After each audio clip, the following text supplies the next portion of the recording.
All right, I'm going to get going. We're going to be talking about a Christian response to reincarnation. And I was joking around when I was thinking about this.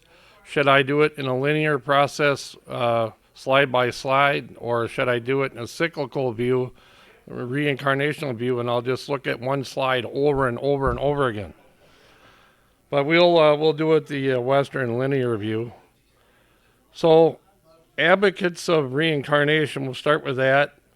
It's definitely an Eastern idea, so it's popular among Hindus, Buddhists, the Jain sect, as well as religions that devolve or come out of Hinduism, like the Hare Krishnas, Sikhs, Theosophy, Ekankar, and many Native American tribes. Edgar Cayce is well known from the Association for Research and Enlightenment for his advocacy of reincarnation. The Unity School of Christianity and Elizabeth Clare Prophet's The Church Universal and Triumphant, all prominent advocates of reincarnation. Some famous people you might have heard of: Walt Whitman, Henry Ford, Carl Jung, General George Patton, George Harrison from the Beatles, Shirley MacLaine, we've all heard about her, Loretta Lynn, the country music singer, Sylvester Stallone, who was just nominated by President Trump as a Kennedy Center honoree, and Stevie Nicks from the Fleetwood Mac. Many, many others. Why would reincarnation appeal to all these folks? Well, John Snyder suggests that reincarnation appeals to human pride by teaching that one's final destiny is determined by one's own works and effort. That sounds like a American kind of thing. Pull yourself up by your own bootstraps, rugged individualism. So it's on us, and that appeals to some. He also theorized that another reason for its warm reception is that it is very convenient to believe in reincarnation, because rather than to worry about facing Almighty God for judgment, you're free of that. You just keep going and work out things in your own time. Some of the names for reincarnation, you can leave the door open in case anybody else wants to wander in. So some of the other names for it is transmigration of the soul, paleogenesis, which means, again, Genesis, metempsychosis, rebirth, being born again, and the Sanskrit punarjanma. What is reincarnation? I think we all have a pretty good sense of what reincarnation is, but the Perennial Dictionary of World Religions defines it as the process by which, in certain belief systems, the soul of a dead person enters another body in order to continue its existence. And I just want to make sure that we contrast that with the Christian and Jewish idea of resurrection, which is very different from reincarnation. In Living Religions, Mary Pat Fisher says, in answer to the universal question, what happens after we die, the rishis taught that the soul leaves the body and enters a new one.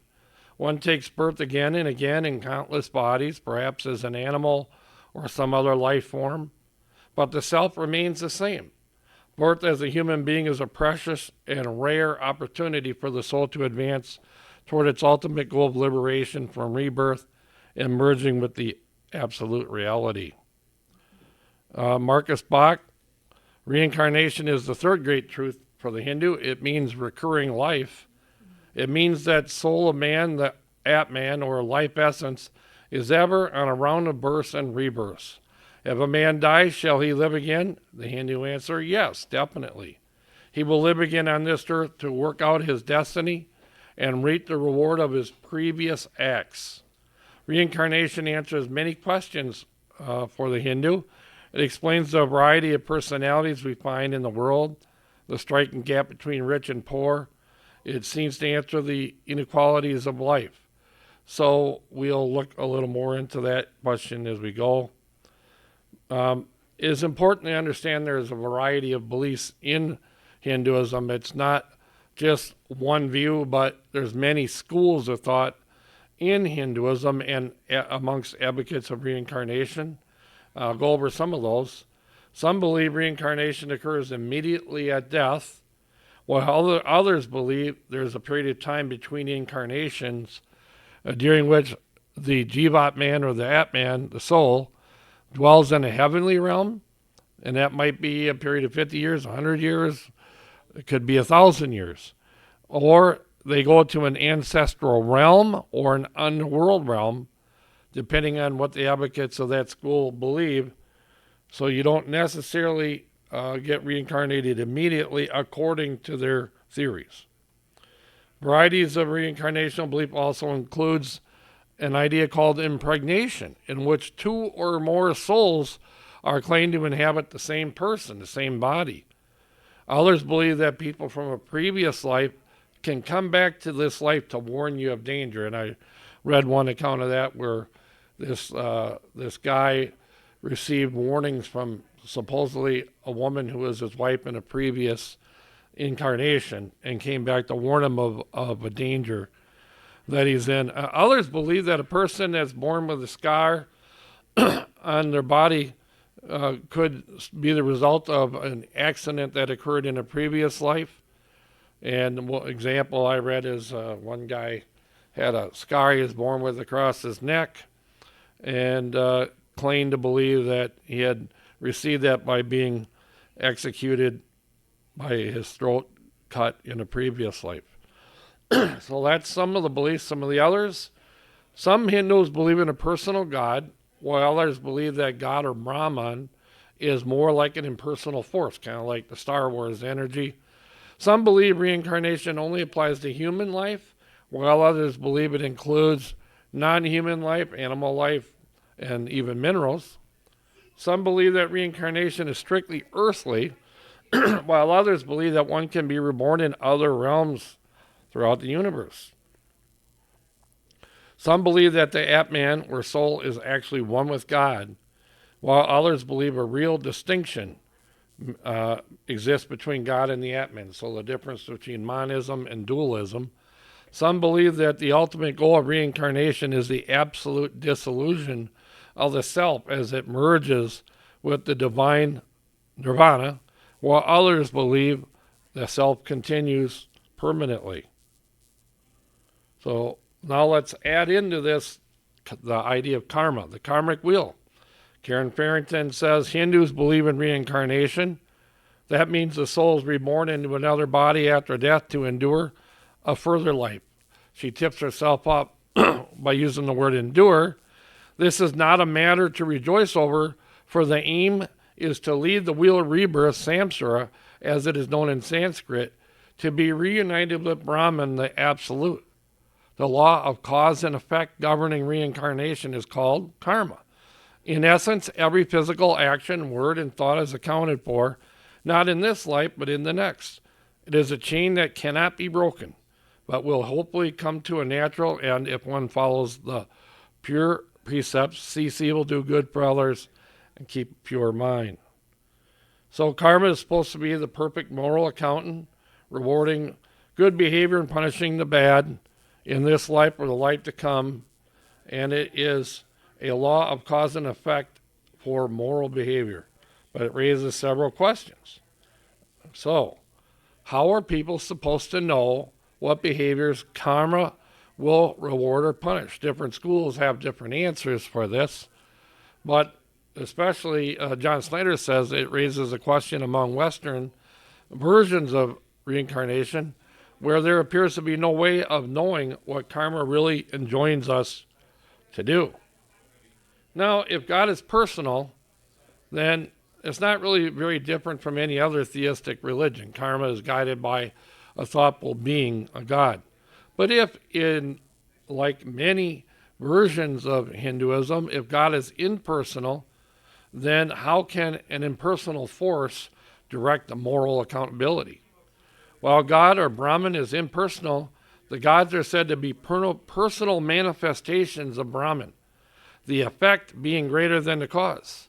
I'm not sure how that works philosophically. Further, the gods themselves are not ultimately real. That's Maya. We'll talk about that more as we go. The problem with karma and the idea of eventually reaching nirvana, I think, is really problematic. Uh, Reincarnation advocates suggest that one life is not enough for the Atman or the soul to learn the lessons it needs to learn. Therefore, many lives are required. But why should we think that we can overcome the downward pull of sin in further lives? The full effect of human sin are not appreciated, I don't believe, by the advocates of reincarnation. John Snyder, reincarnationists see the future of the human race as gradual but certain ascent. And many of them compare it to evolution. It's just going to happen eventually. And such a view, Snyder says, is maintained not on the basis of evidence. And I couldn't agree more. There's no evidence that one can overcome the effects of sin in one lifetime or in multiple lifetimes. We end our lives pretty much the same as we began them, as sinners in need of redemption. Larry Norman said, and I'm speaking to the idea that are we really progressing in an evolutionary, is humanity progressing in an evolutionary process to becoming sinless and perfect? Larry Norman, the Christian rock singer, said, sometimes I think we've advanced, but then I look at where we are.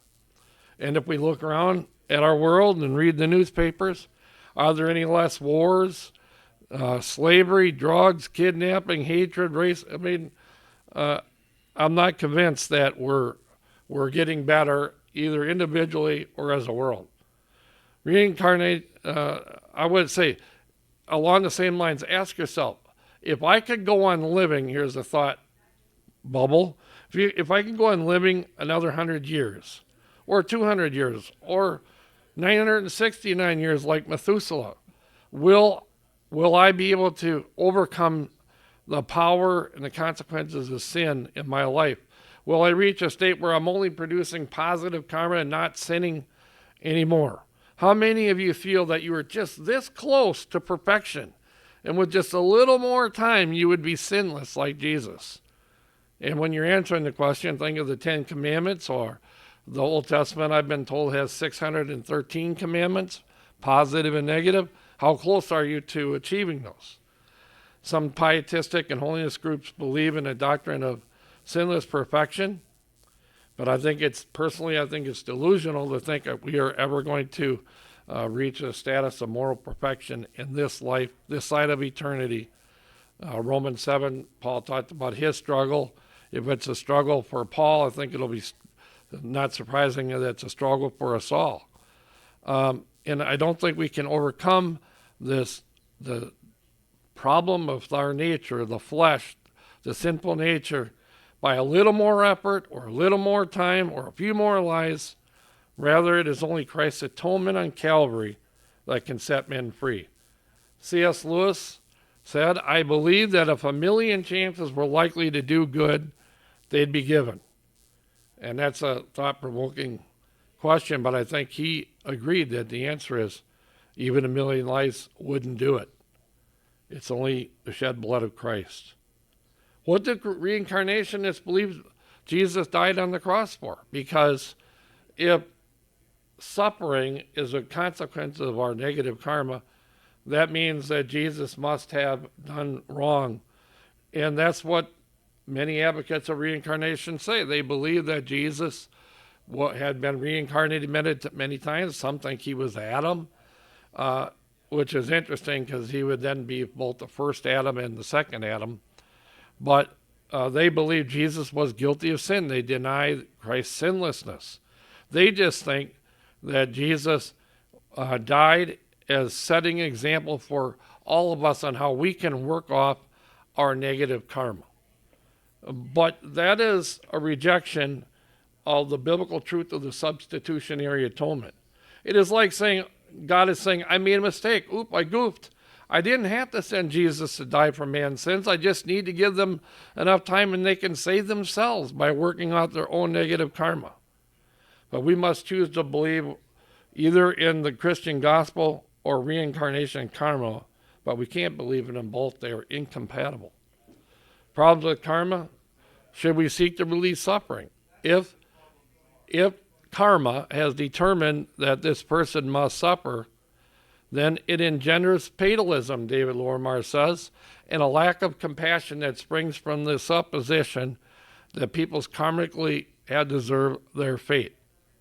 And when the English came to India, there were few institutions, orphanages, or hospitals to relieve suffering. And I took this from Wikipedia. I know you're not supposed to, but I think that some of the search engines do not want to put anything negative against a religion. So it's hard to find evidence, but Wikipedia does have the evidence to show the Christian missionary influence, the Western influence, on the rise of hospitals because of the Indian view that suffering is a consequence for your negative karma. So if some guy's laying in the street and gutter and you go along and try to help him, well, why would you do that? Because he's just going to have to suffer later. So leave him in the gutter. And another interesting thing that I came across is some Hindus avoid blood transfusions and organ donations for fear of receiving the donor's negative karma. So apparently it can be transferred in the blood, which remind me of the Jehovah's Witnesses who believed that you could receive the negative characteristics of a person through the same process, blood or organ transplants. Well, the Hindu worldview, it's cyclical against the Western linear view, and underlying all is Brahman, an impersonal being, the absolute. Again, there are some schools who believe he's personal, but most believe he's an impersonal. And all the gods of the Hindu pantheon are manifestations of Brahman. Brahma is the creator, Vishnu the preserver, Shiva the destroyer. Over and over again, the cycle occurs with life arising and being destroyed. The goal of the Atman is to understand that all is an illusion, Maya, and thereby he realizes he is really one with Brahman. He really isn't separate. Reincarnation in Buddhism. And I'm just going to go over this really quickly, I guess a few slides, but the gist of it is that the Buddhist view of anatta, or the Anatman, is that it's not real, that at death there's a dissolution of the self. So very hard to justify a belief in any kind of a permanent self, since the Buddha denied that that was true. So moving on, the Eastern concept of Maya, then I talked about the illusion. Shankara said our material life is an illusion. It is like a momentary wave arising on the ocean, which is the only reality. Ignorance consists in thinking the waves are different from the ocean, or that you think you're different than God. You think you're different than Brahman. Is the eternal ocean of bliss within which forms are born and die, giving the false appearance of being real? Mary Pat Fisher from Living Religions. She also said that which makes us think that the physical universe has its own reality is Maya, the power by which the absolute veils itself. Maya is the illusion. So Maya is sent out by God, which I find fascinating. Maya is the illusion that the world as we perceive it is real. Shankara uses the metaphor of a coil of rope that at dusk is mistaken for a snake. Apparent phenomenal existence is not the same as reality. It appears to be real, but ultimately it is not real. Mary Pat Fisher again. In ignorance, we think we exist as individuals, superimposing the notion of a separate ego self on the underlying absolute reality of pure being, pure consciousness, pure bliss. When a person reaches transcendent consciousness, superimposition stops and the monistic oneness of reality is experienced. You realize that you were Brahman all along. If Maya is from a personal God, then why does he blame man for believing it, I ask? For believing that he is a sinner, or that he exists apart from God. If God sends us the illusion to believe that, why does he then hold us responsible for believing it? At least for some schools of Hinduism, you end up with people who don't really exist, guilty of sin that doesn't really exist, worshiping gods that don't really exist, in a world that doesn't really exist. All that really exists is Brahman. All else is an illusion for the monist in Hinduism. What about reincarnation as an explanation for the injustice in the world? This, at least, has a credible, you can look at it and say that makes some sense. Why are these people, why is this child a prodigy? Why is this other child suffering with cancer? And Snyder says most of life's mysteries and inequalities can be accounted for. The suffering of children, mental illness, poverty, disasters of nature, all are the results of evil committed in past life. Elizabeth Clare Prophet, one of the prominent advocates for reincarnation, over the years, she, the prophet, or her mother, was to point out to me children who were born maimed or blind, others who were gifted, some who were born into wealthy homes, and some into poverty. She believed their past actions had led to their present inequalities. She said that there could be no such thing as divine or human justice if we had but one life. Now, Christians do need to have a theodicy. We do need to explain or offer a reason as to why there are these seeming injustices, why there is suffering in the world, and why does God allow it. Thankfully, we have great Christian theologians and philosophers that have produced answers to that question that are very viable, but far afield from our discussion here. Suffering from one's karma, Elizabeth Clare Prophet said, are people who are born with handicaps responsible for their own misfortunes? The answer is yes. In many cases, yes. So blame the person who is suffering. It's your fault. You don't remember it, but you were bad before, and you need you need to suffer for it. How much better is it for, I believe in free will theodicy, that God gives man free will. Man has violated their free will and have fallen into sin, and that's what's the explanation of the world. But God in his grace has sent Jesus, his son, to die for our sins. That's a theodicy that I believe in. So those who suffer are told, hey, it's your fault. And so the question is, should you try to relieve someone who is suffering with the result that they'll just have to suffer later, or try to get relief for your own suffering? It is a twisted doctrine, in my opinion, that removes the incentive of compassion for the suffering. And here's one of the biggest problems with reincarnation theory, the problem of not remembering our past lives. If it's true that we've lived all these past lives, why is it we don't remember? Well, some respondents say that we remember when we were first born into the world as children, but we the memories fade over time. But sometimes we still have those deja vu feelings like, hey, maybe we have existed before. Well, why don't we remember our past lives? Many reincarnation advocates have an explanation. They suggest that in between the lives, we pass through something that's variously called the river of forgetfulness, the waters of forgetfulness, the Lethean River, the plain of forgetfulness, or we encounter the angel of forgetfulness. These are all taken from various reincarnation sources before we return to a new body. So that's the explanation. But Martha Knobloch said if a veil of forgetfulness exists to protect us from being traumatized by memories of a former life, why tamper with it? And why is such a veil not mentioned in Scripture? So why would we, for instance, go and get past life regression therapy if we're not supposed to know what happened in a previous life?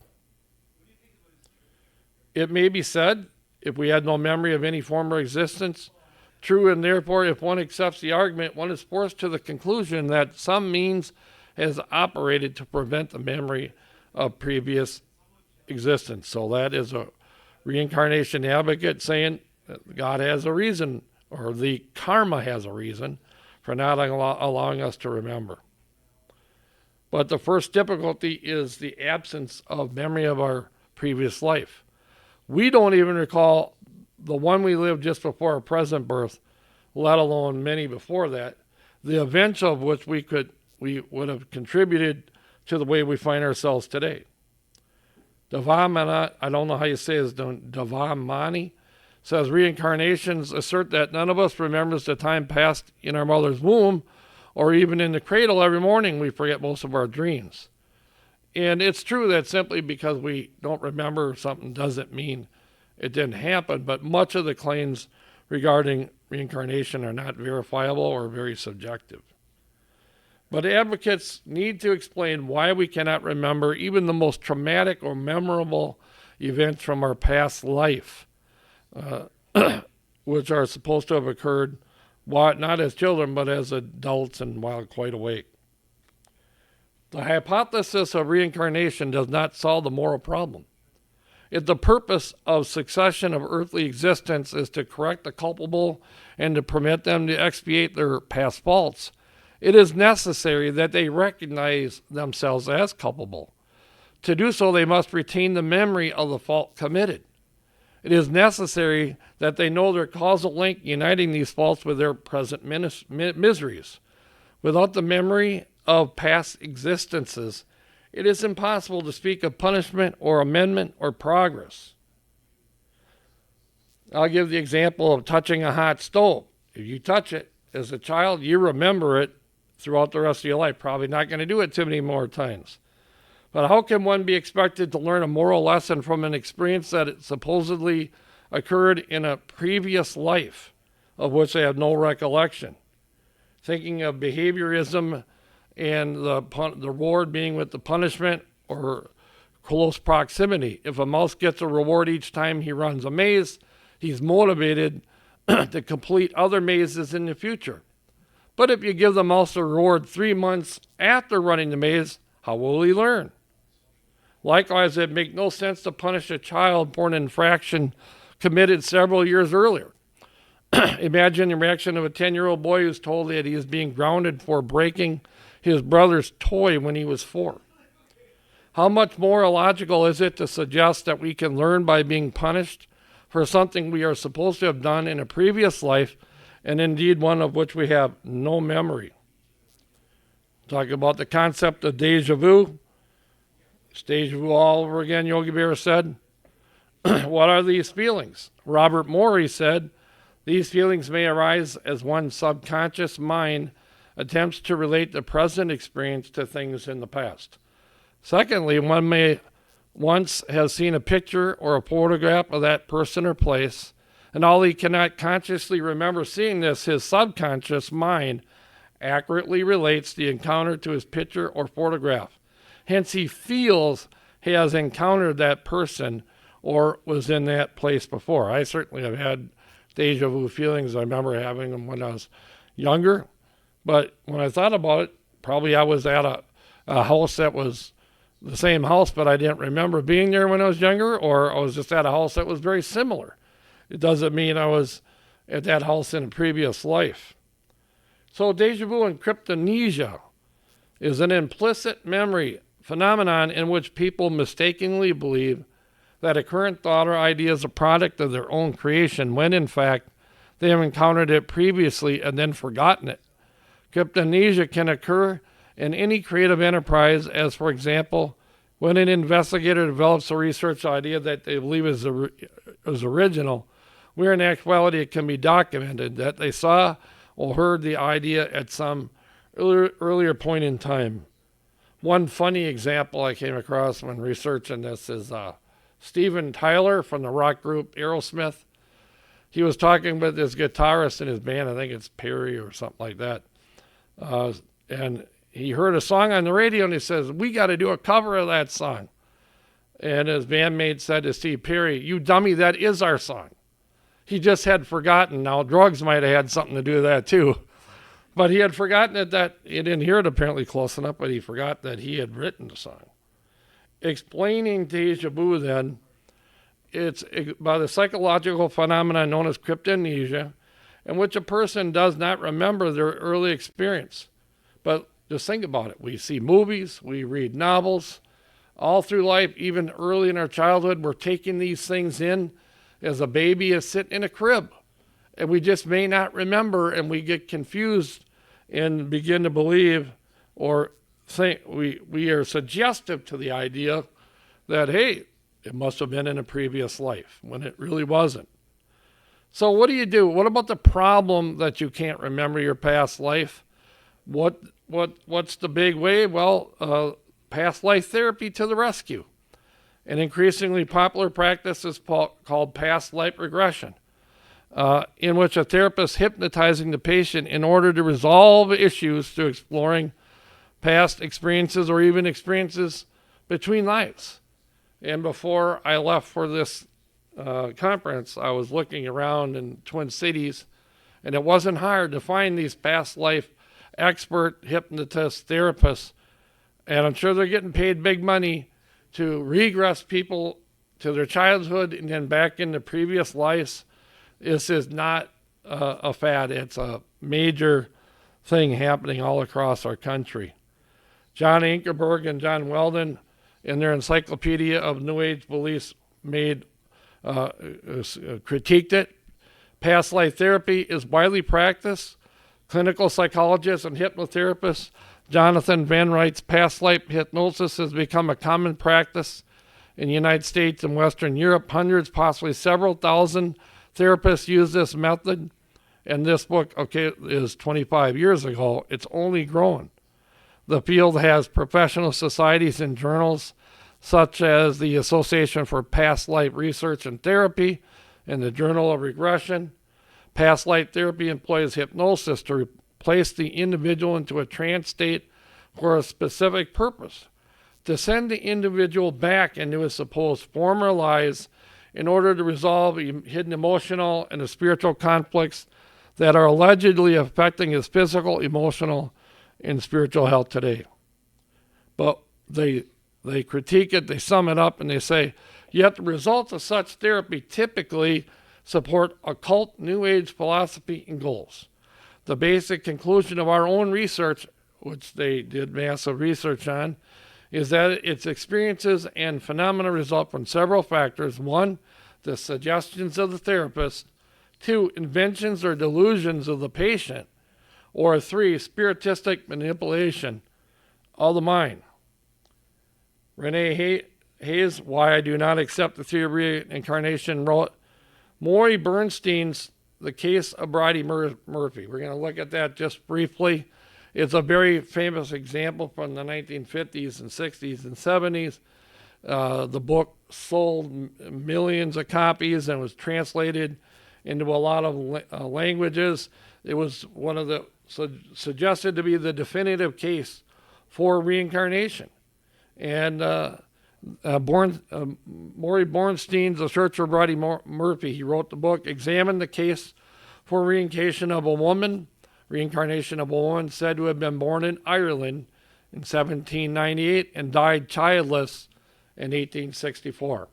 It was claimed that she returned some 50 years later as an American lady born in 1923 who married a man called Hugh Tiggy and who had volunteered to undergo hypnotic regression by Mr. Bernstein into a possible previous life.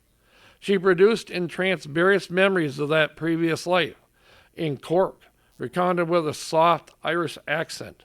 Some of her statements were checked out for historical accuracy and proved correct, but many others could not be traced. Well, what about it? Robert Morey said researchers discovered that she had spent her earliest years in the care of her Gaelic-speaking Irish grandmother, who loved to read to her stories about old Ireland. How many other celebrated cases of reincarnation recall under hypnosis are in reality the unearthing of long-forgotten experiences and stories which were buried in the subconscious mind. In other words, cryptamnesia. And then Walter Martin, who we all love, talked about the occultic concerns. We must not forget that there is a malevolent personal being who has lived down through the ages and is designated the God of this age and the ruler of this world. This personal being could easily provide evidence from the historical record or even from other living persons that would seem to confirm reincarnation. But note that when such evidence is presented, it is often associated with either non-Christian religious backgrounds or the world of the occult. By asserting the false doctrine of reincarnation, Satan, as the master counterfeiter, attacks the value of Christ's sacrifice at Calvary and teaches that man can do for himself through cycles of reincarnation what Christ could not do for him. Josh McDowell, also famous Christian apologist, in the Handbook of Today's Religions, explains there is a spiritual battle going on. And if people can be convinced that there's no judgment after this life, but merely a progression into the next, then they will feel no need to receive Jesus Christ as Savior. It's taking the urgency out of it. People experience what they believe is a regression into a past experience when in actuality, their experience is in the realm of the occult. It is easy for demonic forces which have been around from the beginning of the earth to reveal to someone some past act or experience. Now I want to give some examples. Does anybody know what time it is? 1:37. And what time are we? We're done around 2? Okay. All right. We're doing all right. I hope you guys are, I'm not putting you to sleep. Alleged biblical evidence for reincarnation. So it's funny because on one hand they'll say that the early church fathers or in the Middle Ages removed all the evidence for reincarnation from the Bible. But at the same time, they'll say that there are all these examples in the Bible for reincarnation. But forgetting that contradiction, New Age teacher Elizabeth Clare Prophet offered the supposed example of reincarnation from Jeremiah 1:4-5. She said, the Old Testament offers a less esoteric reference to reincarnation. God tells the prophet Jeremiah that he knew him before he was conceived. Before I formed you in the womb, I knew you. Before you came to birth, I consecrated you. I have appointed you as a prophet to the nations. Prophet said this passage implies that Jeremiah's soul existed before his birth in the 6th century. There is no reason to take this in anything but a prophetic sense in which God knew of Jeremiah through the use of his foreknowledge. This is my response to her. God's attribute of omniscience allows him to see perfectly into the future and calls the things that are not as though they are, Romans 4:17. Theologians call this proleptic sense. Probably the strongest case that people who believe in reincarnation make for the Bible teaching reincarnation is the case of Elijah and John the Baptist. So we're going to take a little time to look at that. Elizabeth Clare Prophet boldly stated, and I see I misspelled her name there, I'll correct that later, what the gospel authors are trying to show here is that John was indeed Elijah reincarnated. After these 3 confirmations, it would seem difficult to deny that Jesus taught reincarnation, at least in the case of Elijah. So we are being told that Jesus definitely taught reincarnation. And believe me, I've met a lot of them who tell me that, who believe that Jesus, they sincerely believe that Jesus believed in reincarnation, that the New Testament teaches reincarnation. And so let's examine this case for it. Ms. Prophet based her claim on the following biblical evidence. The prophet Malachi predicted that God would send you the prophet Elijah before the great and dreadful day of the Lord comes, Malachi 4:5. Prophet argued that the fact that some thought John the Baptist was Elijah, Matthew 16:14 and others, proved that they also believed in reincarnation.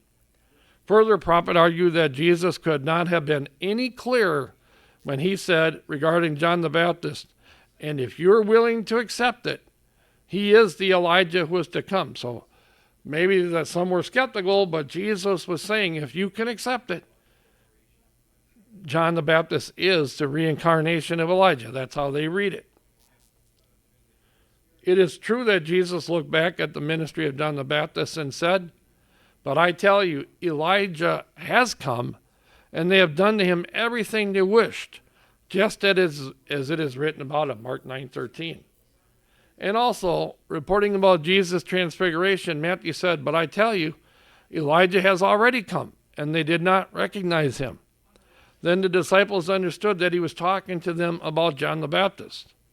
So when I see all that case that John the Baptist is the reincarnation of Elijah, if I don't know the rest of the story, it looks pretty convincing. So let's see the rest of the story. If all that were not enough, the angel Gabriel spoke of John the Baptist, saying, he will go before the Lord in the spirit and the power of Elijah, fulfilling the prophecy of Malachi 4, 5, and 6. So I said, this does seem to be rather compelling information. How do we respond?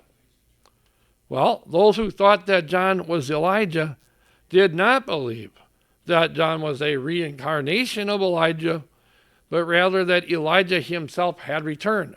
Not reincarnated, but come back.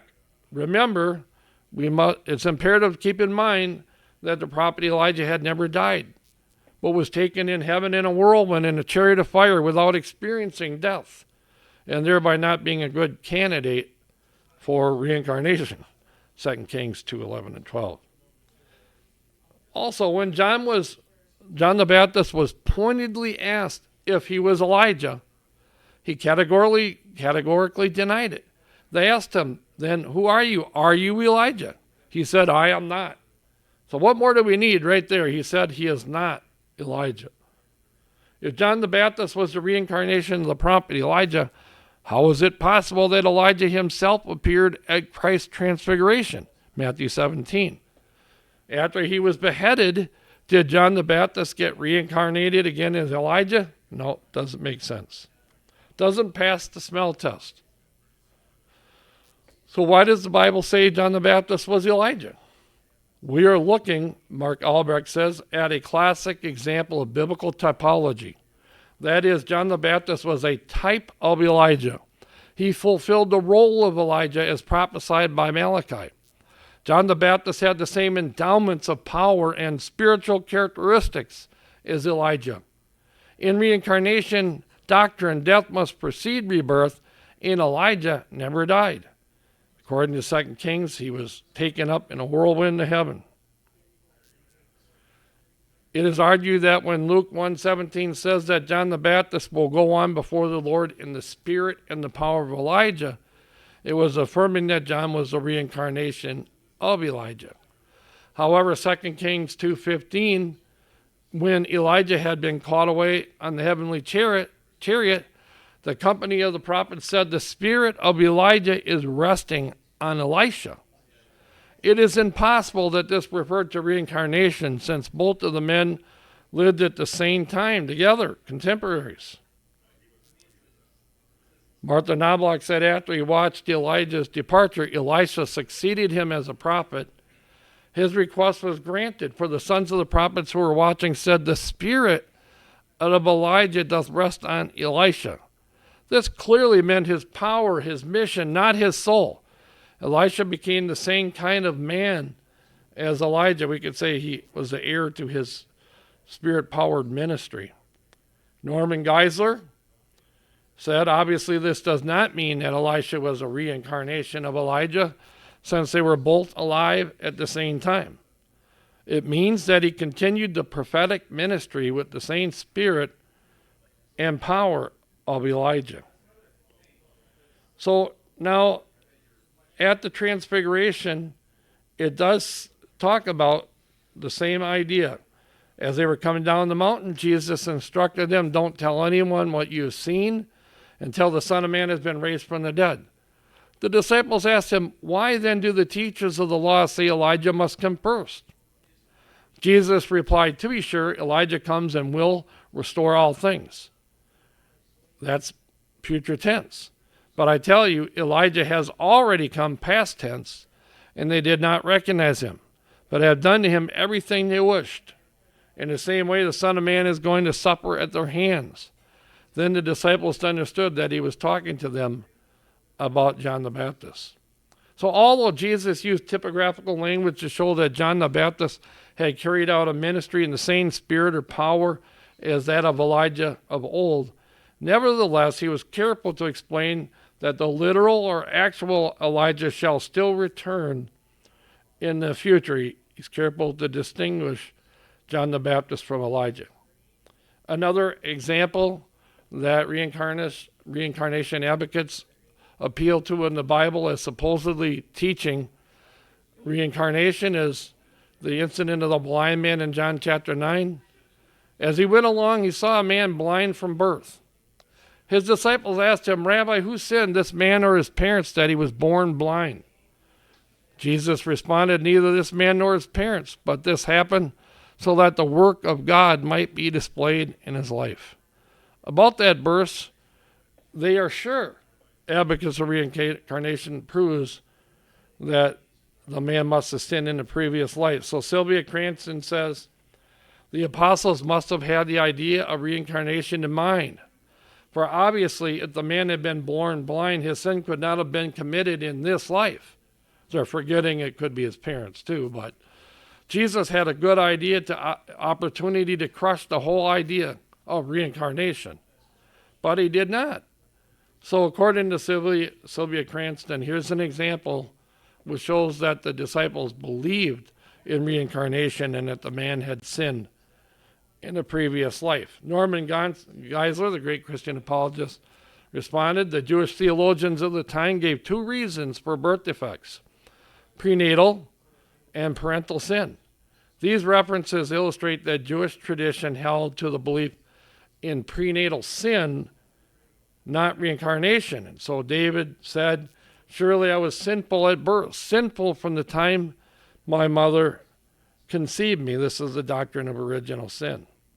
So there's no suggestion of reincarnation here, and Jesus at any point did not refer to reincarnation. He doesn't even blame this person or his parents, but said that this was done that the glory of God might be displayed in his life. Another example of reincarnation in the Bible, according to the reincarnation advocates, is Jacob I have loved, Esau I have hated. Sylvia Cranston, advocating for reincarnation, said, "For the children being not yet born, having neither done good or evil, it was said unto Rebekah, Jacob have I loved, but Esau have I hated," Romans 9:13.